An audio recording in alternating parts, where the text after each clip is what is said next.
அது என்னைக்கு வருதோ அன்னைக்கு கண்டிப்பா எல்லாருக்கும் செலிப்ரேஷன் தான். படம் சீக்கிரம் வரும், நான் நம்புறேன். நல்லதே நடக்கும்.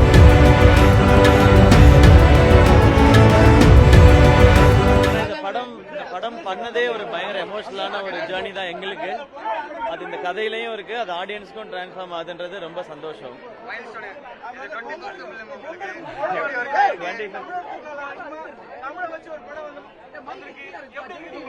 அது ஒரு மிக முக்கியமான காரணம். இந்த காலகட்டத்தில் இந்த படம் ரிலீஸ் ஆகணும்னு ஃபர்ஸ்ட் பிளான் பண்ணது ப்ரொடியூசர் டீம் எல்லாம். பொங்கலுக்கு வரணும் இந்த படம் அப்படின்றது. ஏன்னா நமக்கு ஒரு 10 நாள் லீவ் இருக்கு, எல்லாரும் செலிப்ரேட் பண்ணிட்டும் நிறைய ஹாலிடேஸ் இருக்கும். அப்போ இந்த படம் பார்ப்பாங்கன்றது. இது நம்ம முன்னோர்கள் நம்ம மொழிக்காக தமிழுக்காக பண்ண இவ்வளவு பெரிய போராட்டத்தை அடுத்த தலைமுறை கொண்டு போகணுன்றதுதான் இதனுடைய முயற்சி.